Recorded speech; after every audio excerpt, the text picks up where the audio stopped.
Over the past few years, we have seen surgeons carry out the first hand transplant, womb transplant, and of course we've seen face transplants.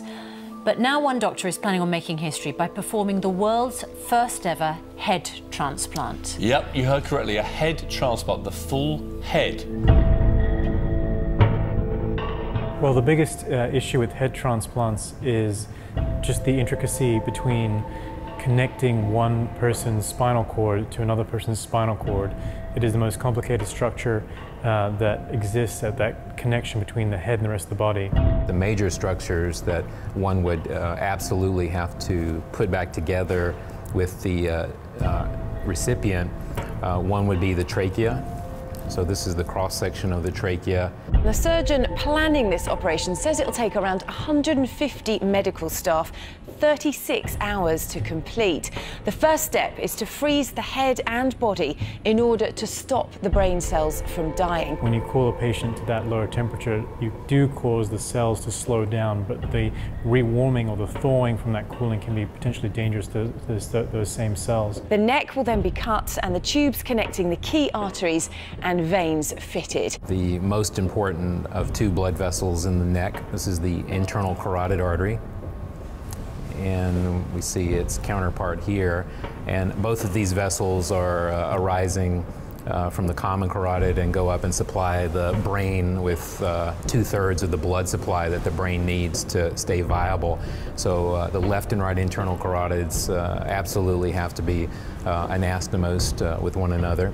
The next step will be the biggest challenge. Now, this is cutting the spinal cord, and doctors will be using an extremely fine blade made from diamond to minimize the damage here. Some people have already disconnected and reconnected spinal cords of animals such as mice, but this has never been done in a human. This is the sac that holds the spinal cord. This is the cervical vertebra. The spinal cord is here, so not only does the dura mater, or the watertight sac that it lives in, have to be cut and re-anastomosed circumferentially, but also the cord has to be laid very close by to its severed section that it's trying to grow back to. If you think about what has to happen to transplant one person's head to another person's body, it requires spinal cord trauma. Combine that with not only disconnecting one spinal cord to another person's spinal cord, but connecting all the blood vessels and other nerves that are in someone's neck that would be required for a connection. For example, the vagus nerve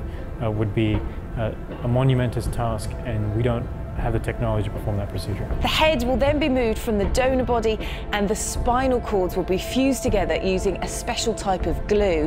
Now, once all that is in place, it is a race against time to reattach all the remaining muscles, veins, and the organs like the esophagus. One has to disconnect and reconnect the trachea, or the breathing tube.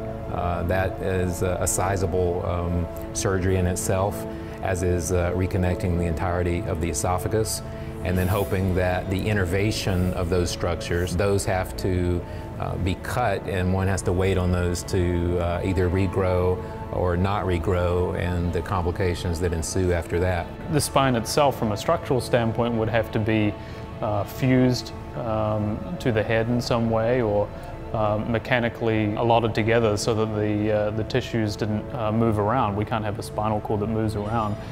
So that would add to the surgical time. Think about the teams involved, not only neurosurgeons most likely, general surgeons and plastic surgeons all being involved in this small area of space. It appears that that is not going to happen in an hour. Once the skin is stitched together by a plastic surgeon, the patient will be kept in an induced coma for 4 weeks to allow everything to heal. It really is an extremely intricate procedure. It would be remiss of us not to mention some of the ethical concerns.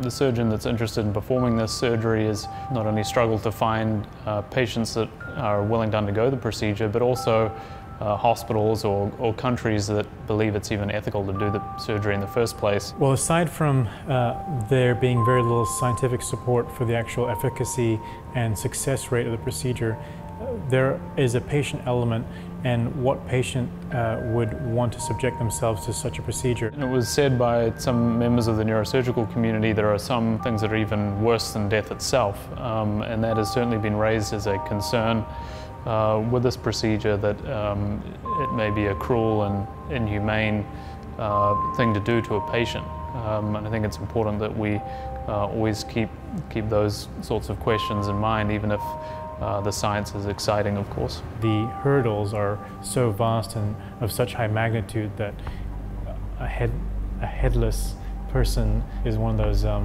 things that is beyond the horizon of science at this point.